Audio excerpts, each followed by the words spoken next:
Good afternoon, everybody. Thank you guys for coming. Since we're in a collegiate atmosphere, I figured I would start with a definition, because that seems to be what the underpinnings of a good speech are. The Oxford English Dictionary defines family as a group consisting of two parents and their children living together as a unit. And they dive in a little bit deeper from that. They talk about relations being blood or marriage or potentially being the child of someone. But we might abstract out a little bit differently. We might think about culturally, what does family mean? And so maybe we think about the so-called American dream. And one version of that goes that there's a man and a wife, and there's 2.5 kids. I'm not quite sure how you get a half kid, but you have that. And they have a house with a white picket fence. But we can listen to people talk about family, and it sounds a lot different than those two models that were just proposed. We hear people refer to their family members as people that, strictly speaking, might not be their family. And we might hear them talk about people that, strictly speaking, we would associate as family as not their family. So it seems that that so-called narrow idea of the American dream, or maybe the Oxford English Dictionary's definition, doesn't quite encapsulate what we mean when we talk about family. Then what does the word family point to? Well, that sounds like the beginnings of an interesting discussion. So let's have it. Nobody wins when the family feuds. Has the definition of family changed? I'm Jay Ponegay. I'll be your moderator for this afternoon. Beside me are 5 superbly interesting speakers who are going to offer their position on what family means to them. And we're going to give them about 5 minutes to give that introduction, and then we're going to spend about a half an hour having a discussion between the panelists, and they're going to challenge each other and talk about what family means, what they've brought up as part of their definitions, and we're going to explore that idea together. And then in the last 30 minutes, we're going to encourage you guys to step up, direct a question to one of our panelists, and they're going to attempt to answer it and have a discussion about it. So we'll begin with Ms. Jessica Houston.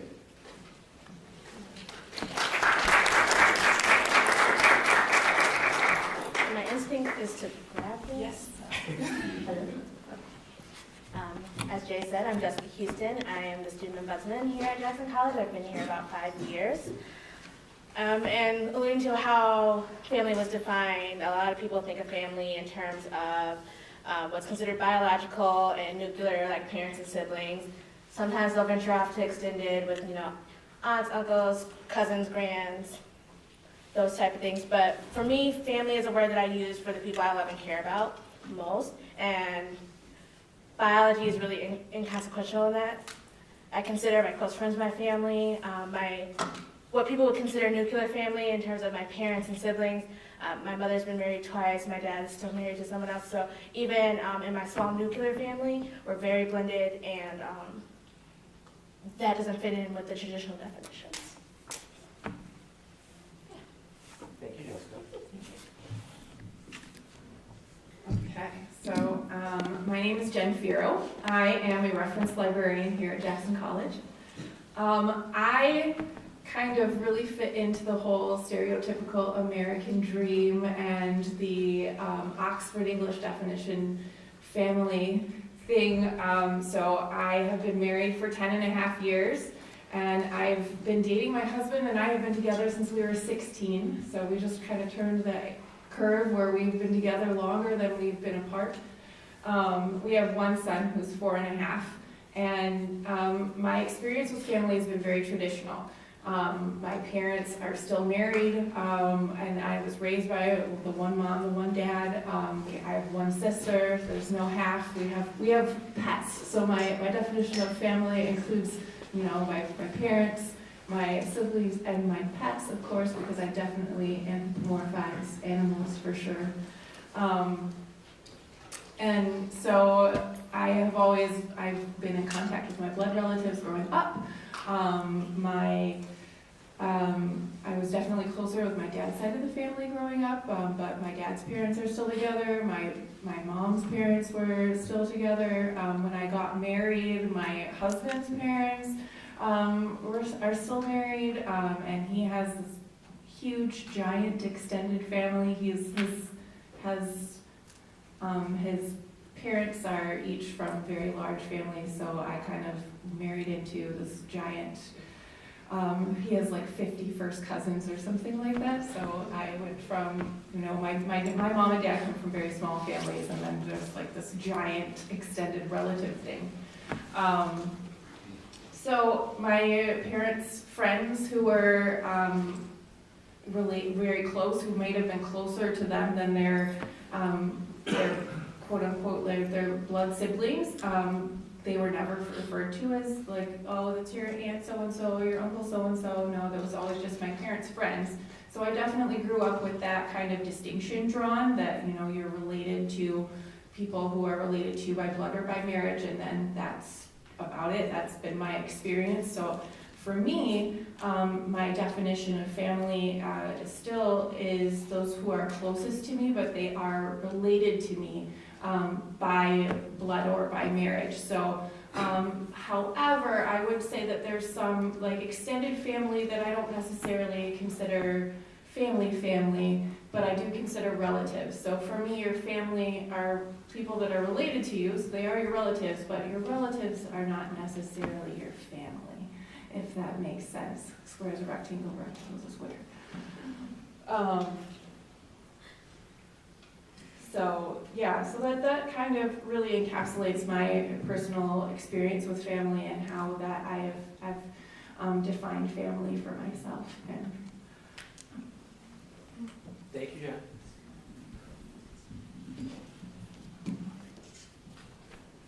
Okay, hi everyone, my name is Camryn Burrows. I'm an RA here on campus. I also am a component in a lot of the clubs around campus.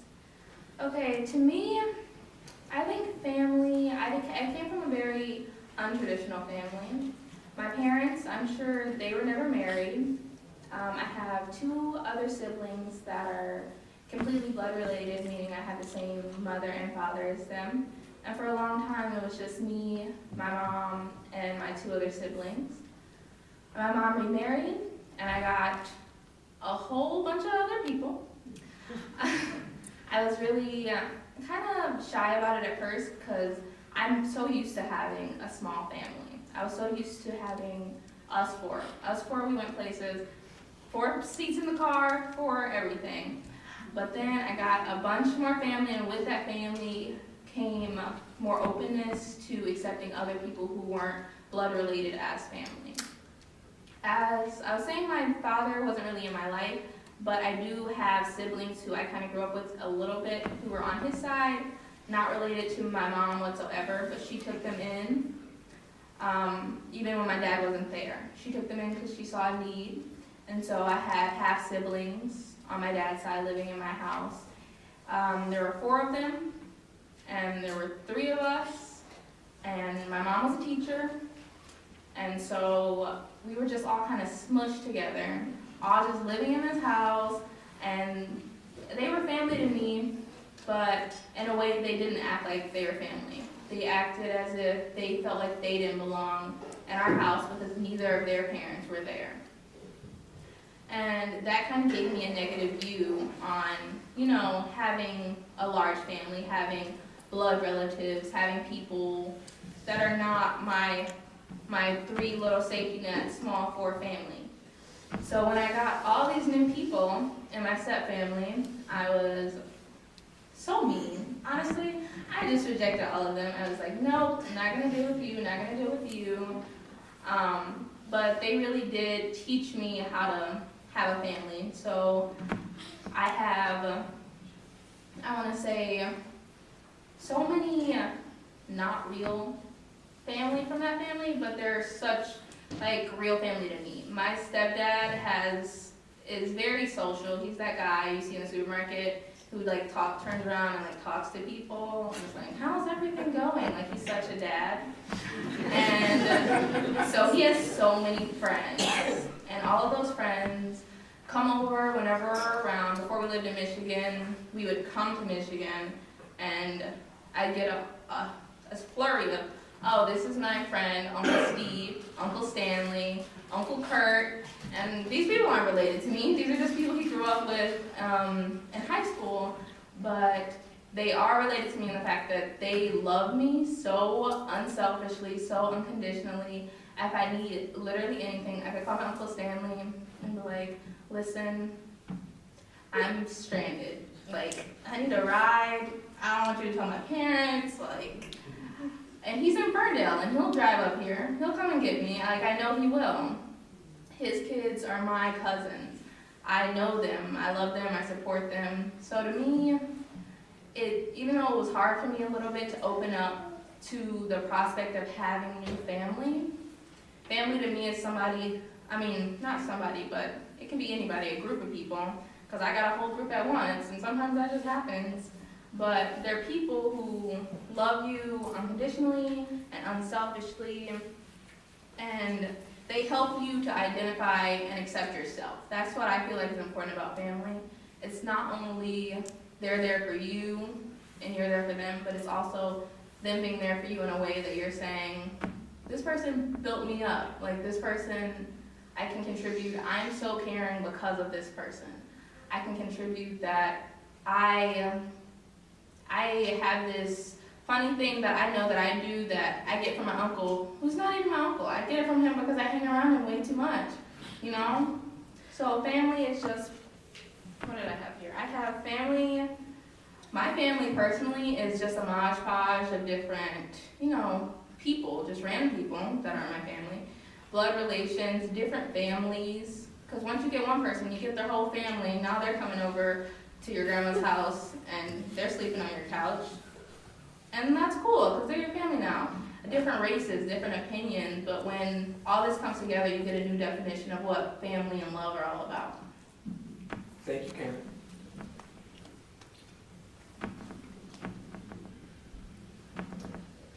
Hi, my name's Pam Fitzgerald, and I was asked to do this 10 minutes ago, so I don't have a cool little thing all right now. What I do have, though, is 6 children, 1 biological, 5 adopted at various times during our 47-year marriage so far. And my oldest one is 45, youngest one's 15, and a freshman at Jackson High. So obviously we have a little bit of diversity, and the whole idea of what is family. I taught at Jackson High for 100 years, and when I retired, I was the first female head principal at Jackson High. And I retired, when I retired, I felt like I lost a family. And it's not just the teachers and the parents that I've known forever, but it's the kids. And they bring kids of their own over. And a grandkid. I'm not that old, that my students have grandkids. But I taught seniors, so yeah, I'm not going to talk kindergartners. They're not that old.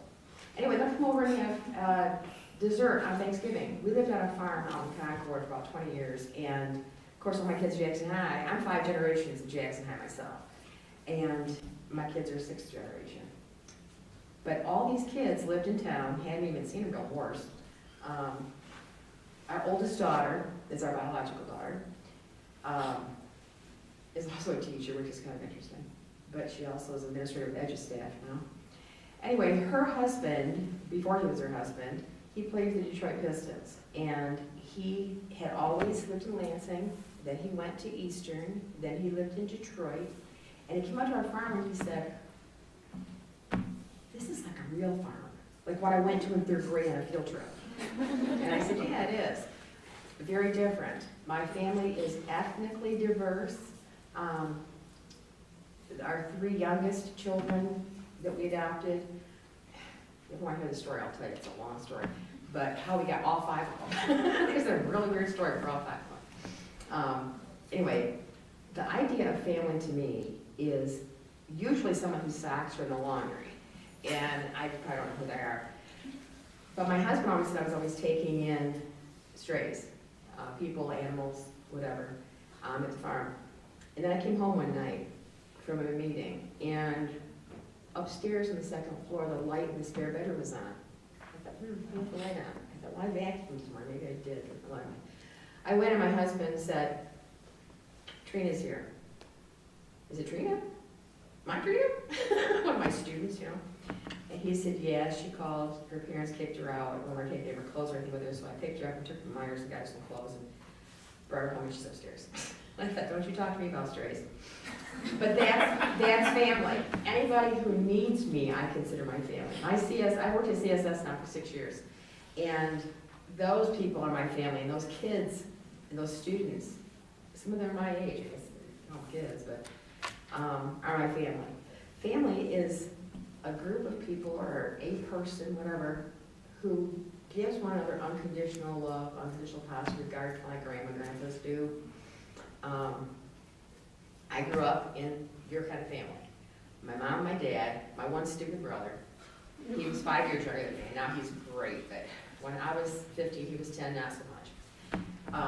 My brother, my mom didn't work, my dad went to work, we had one car, I walked to school, all those kind of Leave It to Beaver sort of things. And my family now could not be more different. My children are, my own children, are many different races and ethnicities. My grandchildren are different races and ethnicities, and I couldn't imagine it any other way. One of the reasons I taught Jackson High so much is because I think that you are, everybody talks about being immersed in another culture. It's important during your high school career to be immersed in another culture. I really believe that walking down the hall at Jackson High, you are immersed in another culture. My first year there, we did a home language survey, and there were 19 different languages spoken in the homes of our 2,000 kids. Yeah, that's diversity, and that's a family. A lot of them can't speak English very well. Doesn't make them less of a family. A lot of my kids knew that they could come and get my refrigerator behind my desk in my office. They had diabetes, and I always had, so I always had stuff that they could have, which did take away their reason for walking out during school on the lunch hour to get something for their diabetic problem. No problem, got stuff right in my refrigerator, right in my office. You just come in and go to class. So it worked out real well. But family to me, when I was growing up, was huge. My mother had a very large family, my dad had a very large family. It's the cousins thing, where there's all these people, and why don't even look like you? It's weird. Okay, if you want to go ahead and finish that thought. Yeah, I will, but now I'm not. I am absolutely understanding of what family means, and it has absolutely nothing to do with blood. Thank you.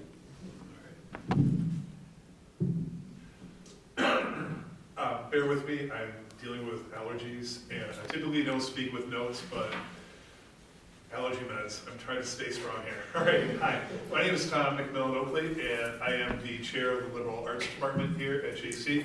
I've been here since 2000, and prior to that, I taught at Columbia Central High School in Brooklyn, Michigan. When I started here at Jackson Community College, I was not Tom McMillen-Oakley. We both have had name changes since then. I was just Tom Oakley. And when I met my partner, now husband, in 1996, I was still teaching at the high school. And about 5 years later, I came to work here. And, 4 years later, I came to work here. I teach art, not math. I'm trying to stay on my notes. And then we had a commitment ceremony in 2001 in our backyard with about 200 of our closest friends. And it was during this time that the politicians on the Republican side of things were using gay marriage, or as we like to call it, marriage, as kind of a wedge issue. There were robocalls, there were mailings, and there were all kinds of really horrible things that now are kind of laughable. The Sodom and Gomorrah that they envisioned when my husband and I exchanged vows did not come to fruition. So in 2003, we decided to start a family. And at that point, legal marriage was still over a decade away.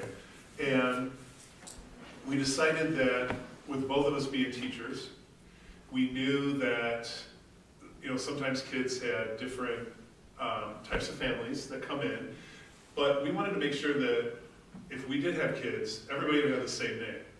So we legally had our name changed to McMillen-Oakley. So on a really muggy, cloudy summer day, the McMillen-Oakley clan was started right downtown Jackson. And then several years later, in 2005, our daughter Anna was born. And in 2009, our son Eli would join us. So shortly after our daughter was born, in 2005, we began the adoption process. My husband Todd adopted first, and because he had better insurance. And I know you're looking like, what? And no shade to JC. We weren't married, so I didn't have the Jackson Public Insurance. but we wanted to make sure that she was taken care of because she was, her mom was 15 when she was pregnant, and she hid the pregnancy until she was about 7 to 8 months old. So we wanted to make sure that our daughter had good postnatal care since she did not have a prenatal care. So a year later, I was able to adopt Anna as well. There was a judge in Shiawassee, Michigan, that did something that they called second parent adoption. And we did some research on this guy. It's amazing what Facebook will show you. Found out that he had a gay son. So he was very open to allowing same-sex couples to have joint custody of children. But then in 2008, the opportunity came for us to be legally married in the state of California. And the reason why we flew out there is because all the other states they're still standing, by the way, they're not burning. They're still around. They had residency requirements, but in California they did not. So we flew out. Our friend Jeb, who was a DJ for Virgin Airlines, actually did the ceremony on the 4th floor of San Francisco City Hall. We were right around the corner from Harvey Milk's bust. Harvey Milk was an early pioneer in the gay rights movement. But we knew that when we got married in California in 2008, when we came back to Michigan, it would mean nothing. Legally. To us, it was huge. We had 200 people at our commitment ceremony in 2001, but we had maybe 6 people up there with us on the 4th floor.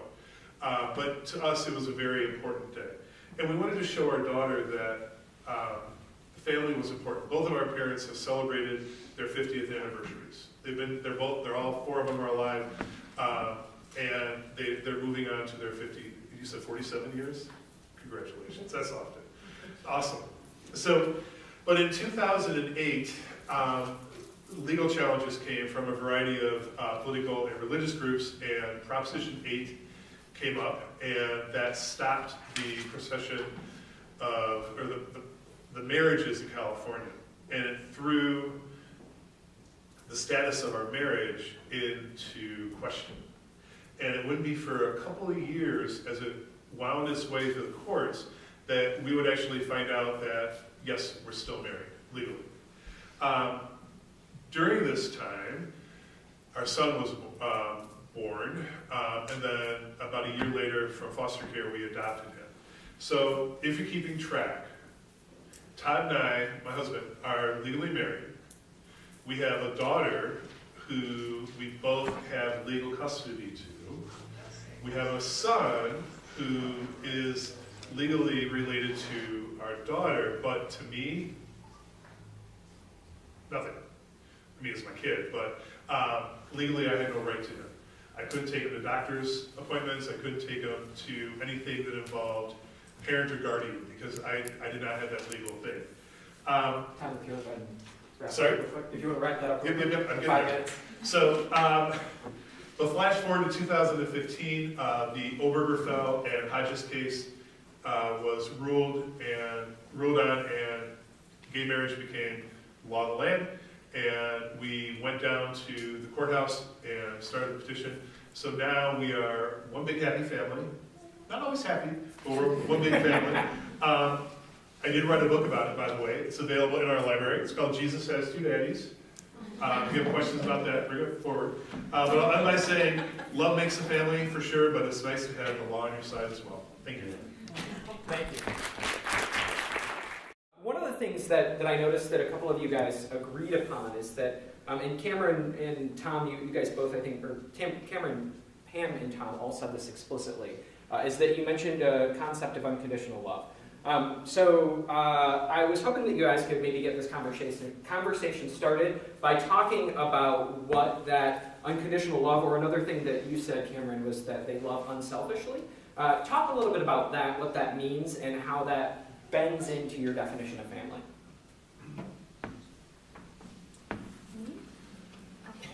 You can go ahead and start it, but at this point, guys, everybody's going to dive in and have a conversation, and we're going to kind of explore this concept a little bit more deeper.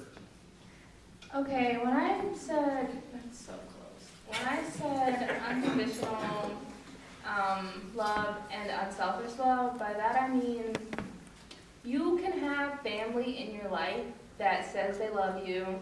You can have family that are blood related to you, so you care about them. And for a lot of people, which is really sad, it's their main two parents, their mom and their dad. But their love and their affection for you sometimes seems like it comes with a price tag. It comes with a condition. I love you, but can I borrow $5? You know, I love you, except, oh, you're not doing this for me, you can't take me here, you can't do this for me, then how do I know if you really love me if you're not going to do these things for me? Or how do I know that, oh, I thought we were family, you have to do this for me, you have to move mountains for me, even though they know either you're not mentally healthy enough to do it, you just physically can't do it, but they're saying, if you love me, if we're family, if you are supposed to be, you know, my daughter, my wife, my best friend, if we're supposed to be family, then you need to be able to do this for me. And that isn't true. The true definition of love is not unconditional. It has strings, it has price tags, it has conditions to it. And when you love your family, it should be to the point where they need you, they're down, and you lend your time to help them, not because, oh, because they're going to lend their time to help me later, or, oh, I'm going to do these kind of things for them because they know, I know later on, I'm going to say, remember when you were having a hard time and I helped you out? Well, I need help right now, and I need to get to the store. Like, can you take me? That's not unselfish. You need to love in a way that is, you get nothing out of it. You're just giving to give. You're giving because they're your family, because you love them. And that's what I meant by that.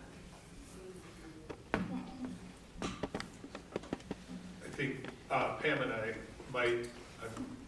don't want to put words in your mouth, but the one question that comes up when you adopt or foster is how they're not your kids.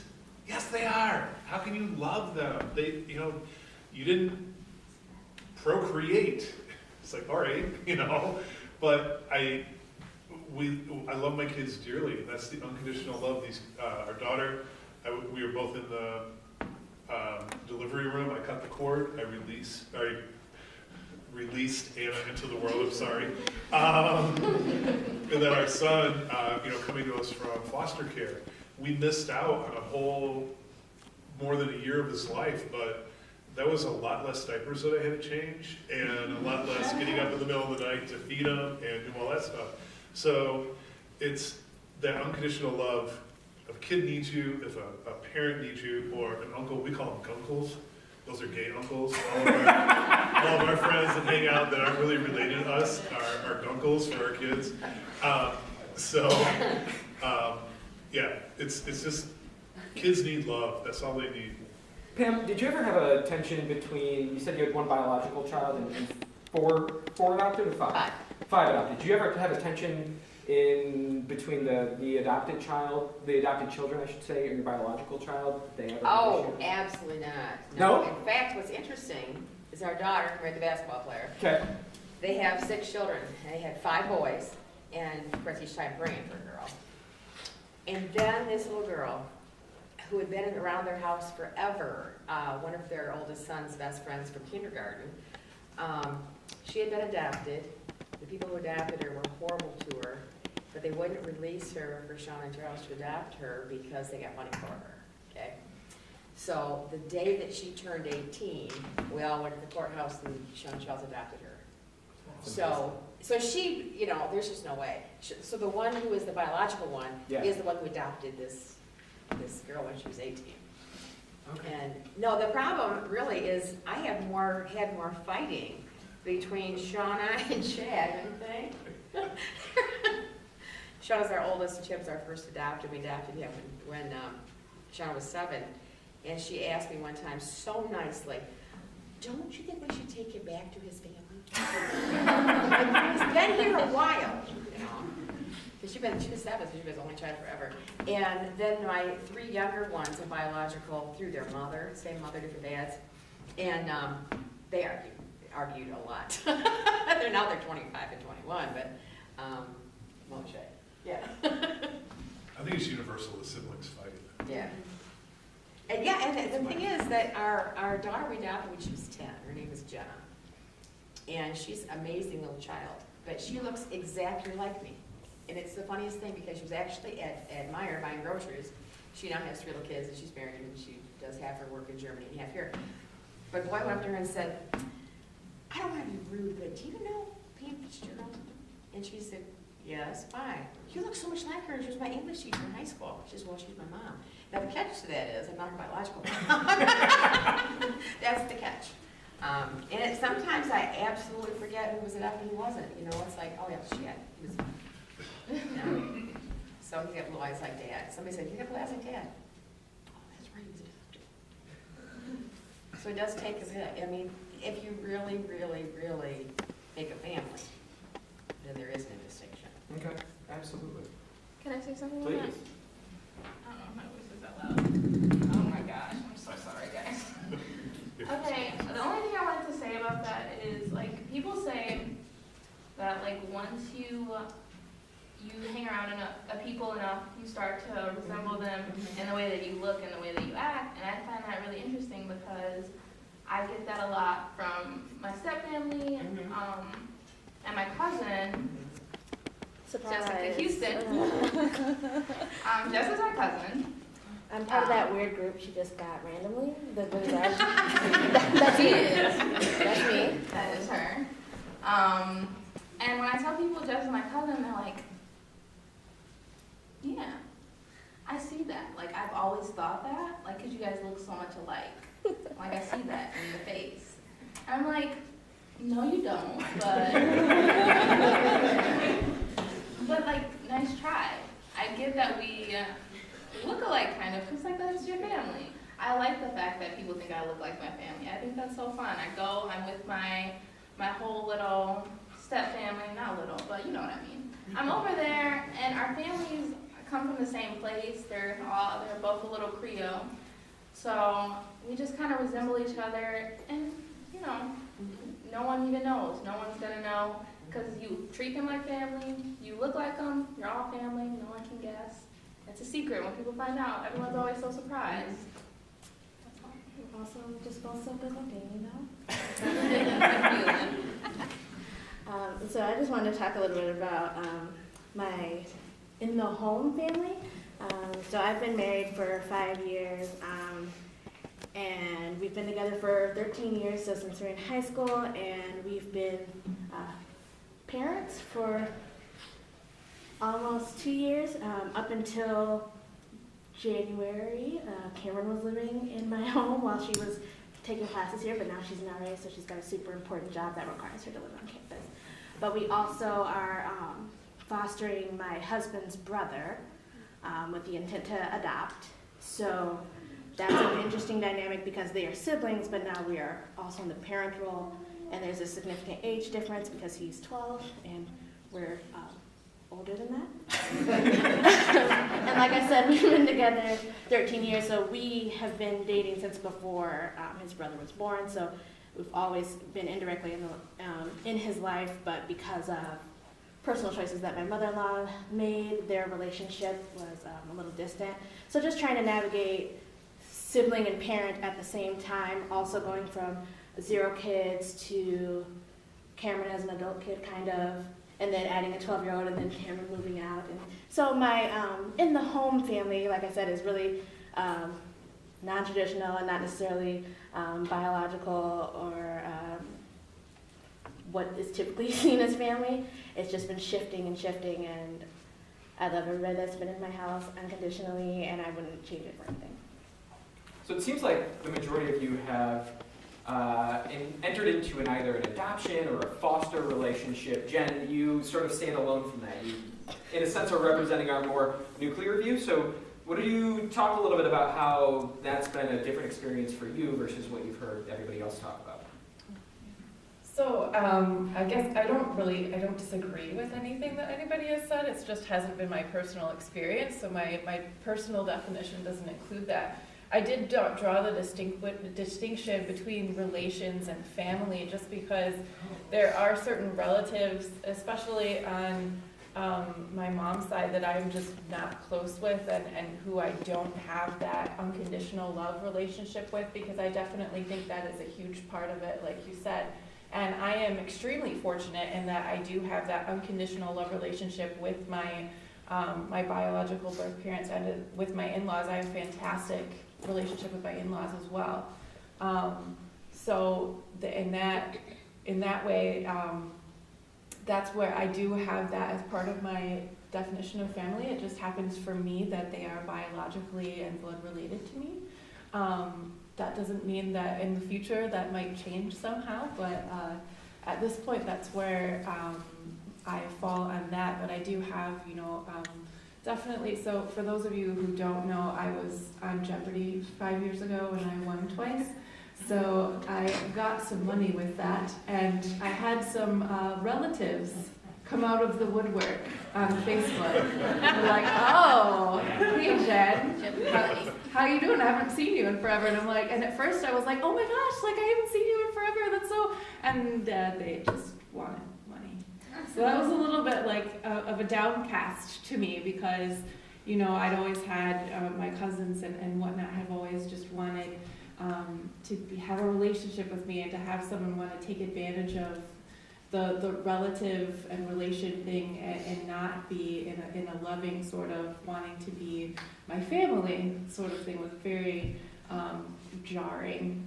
But that fortunately has not been a huge part of my experience. But I do completely recognize that my traditional encapsulation of family is more atypical now, and but that I've also been very blessed to have really awesome biological relatives who are my family. Tom, you had talked a little bit about having to claw your way forward, if I might kind of characterize your view. You had to kind of claw a family together and pull it despite a lot of external factors that seem to be conspiring against you achieving that. Can you get us a little bit into your headspace about what that was like? Maybe share with us some of that experience in a way that you can? You don't go in my head with that, because it was nasty. It was, when you have somebody diligently working to undermine everything you've been working really hard for, to be recognized not just by a UU minister in your backyard saying, "Okay, do you, and then boom, you're married. Well, committed, excuse me. We wanted to move beyond that. We wanted to have the same thing that everybody else was able to have. We wanted to be able to take our kids. We were just talking earlier. We walked to Canada from Niagara Falls. We were in New York, and it was really interesting. We went through on the Canadian side. You guys like, have fun. Coming back to America, who are these kids? And we had our passports and everything, and it got a little weird. But I don't take anything for granted, because laws can change very quickly, and there's talk of individual states repealing the marriages that have taken place. We were just talking as well. The new Attorney General has stopped funding adoption agencies that will not allow same-sex couples to adopt. So there's a tide that goes this way that's bad, and there's a tide that goes this way that's good. So it's a very unstable, it's like walking in a bounce house. You never really know where you're going with that. And so in the movie Waiting to Exhale, the woman, when I meet that guy, I felt like, and that June 2015, when we were watching CNN and both of us are crying, and we realized this is it. We can finally breathe. We're legal. We can actually. We didn't go and shop for tuxes or anything like that. We already had our rings, but it was nice to say, yeah, we're legally married. So it's a good thing. Thank you. Pam, one of the interesting things you mentioned You talked about family in another sense. You mentioned that when you retired from Jackson High, that your instructors, your fellow instructors, and your students were also, in a sense, your family. Can you talk to us about how that relationship is like, and also how that is both similar to and maybe different from the family that lives under the roof with you? Most of them are part of that family too.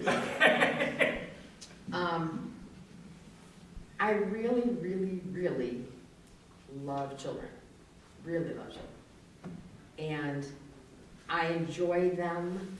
I think they enjoy me. I have a lot of theories about how you have classroom control. First of all, there's definitely an essence of cool. You have to have an essence of cool. You can't take every little thing and throw it away. The cultural difference at Jackson High, I think, has made a huge impact on how I am able to connect with pretty much every single level of socioeconomic status, race, religion. I got an app on my phone so I can talk to our foreign exchange students that, I just, I'll tell them, this is what you do not do. But the difference between my own family, and I'm talking about my 6 children, the 5 adopted and the 1 biological, and my kids at school, is that there is a stopping point. I wish I could keep them all. I wish I could make sure they had a safe place to be. That's one of my biggest problems with the way teachers are evaluated now, is such a huge percentage of their evaluation is based on the success of their students. And until you can make sure they have clean clothes and food and pencils and paper at home and a dictionary and a quiet place, and they're not evicted every 30 days when they get evicted for not paying the rent, you can't be held accountable for things you can't control. So I really have a hard time with that when I know I could fix that, I could fix that. If you just come and stay with us, you can fix that. So I don't think it has anything to do with biology or our marriage or any of that kind of thing. I think it's simply a feeling that you have for another human being. I would like to say little people, but my students are all seniors, so a lot bigger than me usually. So I think that the feeling that I have for people and kids, and I really enjoy people, and I enjoy their differences, and I hate the word tolerance, because I was just told them earlier, Rosa Parks put a plaque on the wall of tolerance with my name on it, and I thought it was very cool a lot of years ago. And I told her at the time, I didn't like the word tolerance because it makes me feel like people are accepting something that they don't want to accept and don't like. Like you tolerate getting a shot, getting your teeth cleaned, or the dentist, or whatever. But I like the word acceptance. And I think that the acceptance piece of differences is what makes, I know our family is very different.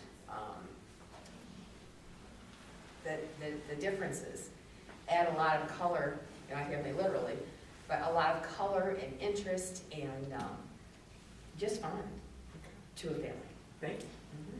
Jessica, you and Pam agree that biology is inconsequential. And one of the things that Pam just mentioned that made me really think, I'd like for you to kind of pick up, because you said that for you, friends are often related or often called family.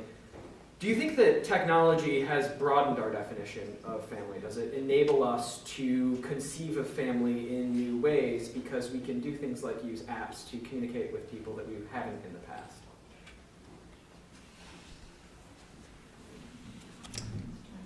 That is a tricky question. Because my mind immediately went to social media, and I was thinking about all of the relatives that are on my social media pages. I'm like, I could mute that and not consider that to be my family. So I think that sometimes it gives me too much exposure to people that I wouldn't necessarily have to have conversations with as often. You're like, oh, this is a distant cousin that I didn't know behaved this way. And without social media, I would not have known that. But in the same respect, neither of my parents have lived in Michigan in quite some time, so having access to technology really keeps those bonds strong. The same thing with my siblings. I have 4 biological siblings. None of them live in Michigan. Neither of my parents live in Michigan. So I think that it would be harder to maintain all those relationships because they're in different places. I have some in Arizona, some in Texas, some in Maryland and Virginia. And so being able to have access to them in that way has made that stronger. Another example, when Camryn's little sister was born 5 years ago, I was able to FaceTime into the hospital, so I was one of the first people to see Camryn. I think I saw her before you did. And so that's like one of those things that if you ask my grandma about something like that, she's like, that's amazing, I can't believe that something like that happened. You were able to see my granddaughter minutes after birth. So I think that in some ways it helps foster relationships in ways that we couldn't before. In terms of defining friends as family, I don't know if it makes a difference, at least in my experience there, but it definitely gives us access that we didn't have before. And social media sometimes gets a bad rap for how it impacts communication, but it does give you access to things that you wouldn't have before. And so I think it's all, user generated, and it depends on how you use social media and how you define what those relationships mean to you. Camryn, I see you nodding. You want to add into that? You were really into Oh that. my goodness. Yeah, I'm just bad at pulling it. I agree with Jessica, and I know she was bragging about seeing my sister before me, but my sister was really hairy when she was born, so she wasn't even that cute. A hairy type. She's super cute now, though. Yeah, she's bomb now. But I don't know. I feel like social media isn't the best for connecting with family. While some people are very introverted, very anxious, very depressed, especially in the age of social media. So being online, being on dating apps, being on different forums and stuff like that is how people meet people nowadays. Especially if you're kind of a shut-in like me, or people who game. If you're on Xbox Live, you call and you meet tons of new people. I know that's how people meet some of their actual lifelong friends. But for new family, I feel not new family, for pre-existing family, I don't feel like it's as healthy, because while I can talk to my relatives who are all over, the relatives who contact me through social media are not the unconditional healthy kind. The relatives who reach out to me on, I don't have a Facebook because I'm not 30, but You see what I have to deal with? Shots fired. Hey. I'm trying to be reformed, I'm guys. also not 30, and I have a Facebook. But on Instagram, on anything like that, if somebody reaches out to me and they're like, where's your Facebook? Where can I see your stuff? Where can I contact you? And I'm like, here's my phone number. Text me, call me, what's up? I'm not super big into social media. If you want to talk to me, here's my number. But then I don't get any texts or calls, because if you really wanted to call me, if you really wanted to text me, if you really wanted to come see me, you could make that little bit of effort that comes with the unselfish part of unselfish love and take that step. But I think social media is an outlet for your unhealthy relatives to find you and try to sell you their pyramid scheme or get money from your Jeopardy wins. All right, one last question, I think, before we open it up and take some questions from our audience here. One of the themes that we've been playing with a little bit, but we haven't made explicit, is that it seems that all of you have had some changes in the way that you have conceived of family. That it isn't necessarily this static thing that is carved in stone, but it's something that has evolved as we have grown. So I was hoping that you guys could touch on that a little bit, and maybe just kind of start with Jessica here, and I know, Jess, you got closest to me. Start with how that has changed a little bit for you, and we'll kind of go down the line, and then we'll open it up to questions. actually don't think my definition of family has changed much. As Cameron alluded to before, my family is large and doesn't necessarily consist of biological relatives, and that is just kind of how my grandparents were and how my mother is, so it's just kind of how it always was for me. So when I encounter people that have traditional families, I'm like, oh, that's interesting. I didn't really know it could be so, straight line, square. Just because of that's just how I grew up. Random Uncle Stanley, Uncle Jason, and Uncle Kirk, who are not my uncles at all, but they were there at the hospital when I was born. So it's like, even my friends make fun of me because they all my friends come over for holidays. They'll go to their family and then they come over to my house and have Thanksgiving and Christmas with my family because that's just how we were. So I've never had it any other way to say it's changed, but I recognize that it's very different than what other people see as family.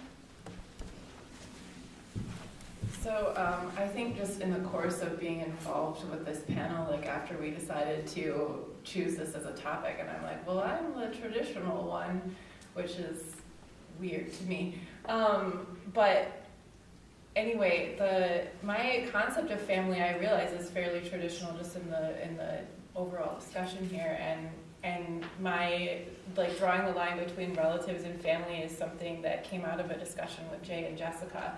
And oh yeah, I guess I do draw that distinction. And in listening to a lot of you guys talk, I'm like, okay, well, I have a lot of friends that I love unconditionally and I kind of bring into but I just don't call them family, and I'm going, okay, well, why not? So I think that this discussion for me has been very eye-opening and kind of, why are those lines there so rigidly? Why is that box drawn the way it is? Which I find very valuable, which is what I was hoping to get out of this discussion. So thank you for all your awesome viewpoints.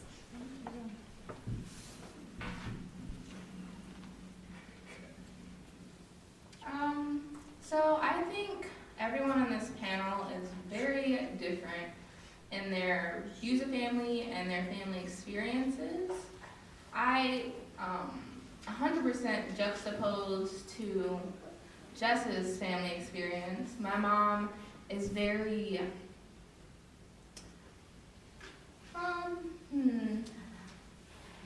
closed off emotionally in a way where we're not very open as a family.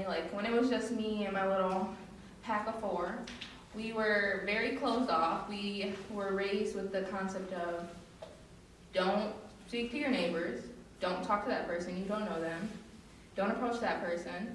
I had very few friends growing up, but coming into a bigger family who, like Jess said, invites everyone over to eat, has so many friends, has so many just things going on at all times. I could go into my grandmother's house and some of my dad's friends are there, some of Jess's friends are there, but my dad and Jess are not there. And I'm like, why are you here?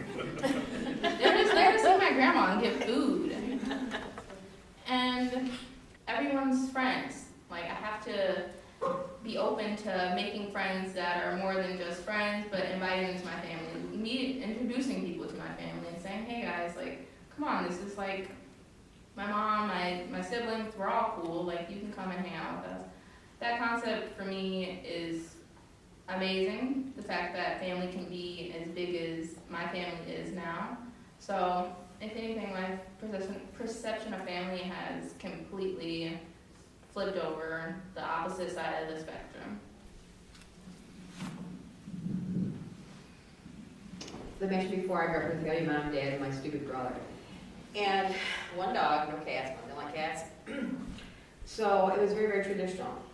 And then when my husband and I had our first child, I thought maybe we'd have two. Well, physically, after having my first child, I couldn't have any more children.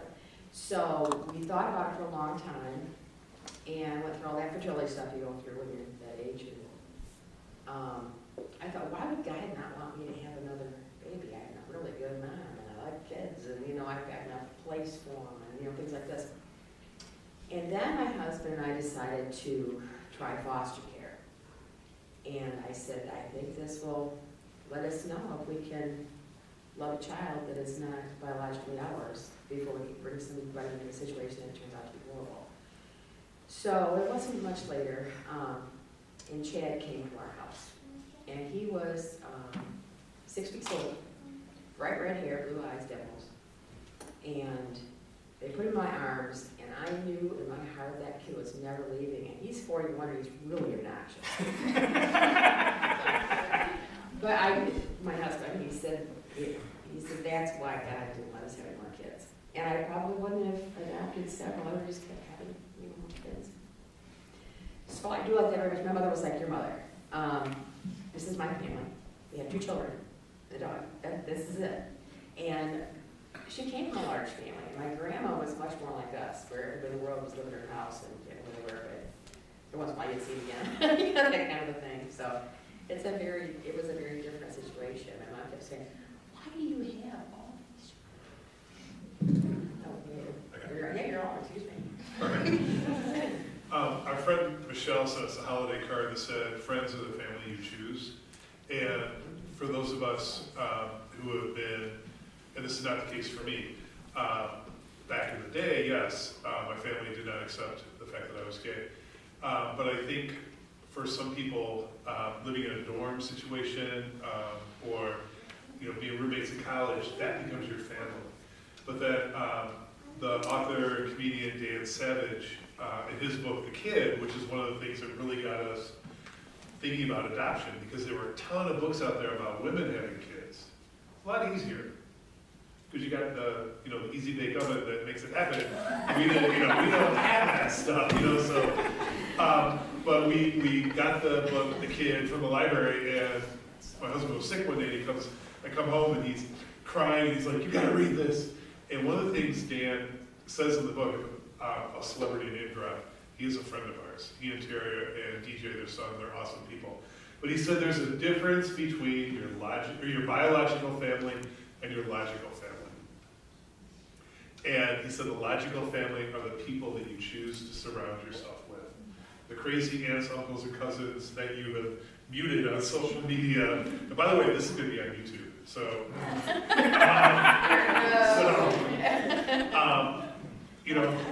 you can shelter yourself from, biology and just surround yourself with what makes you happy. So there you go. Thank you. So I want to pick up a couple of themes that it seems like we have nailed down here. It seems that the term family is polysemous. It means multiple things to multiple people. It's not just a rigid thing. And then we draw a distinction between, it seems that there's some agreement up here, between who we're related to and are not necessarily who our family is. And we seem to agree that biology is not family. Those are 2 things that don't necessarily equate. But one of the constructive things that you guys seem to agree on is that family is united by love. And you talked about unconditional and unselfish. So I think that gives us a good picture of both what family is and maybe some of the wrong conceptions that we might have that family isn't necessarily. So this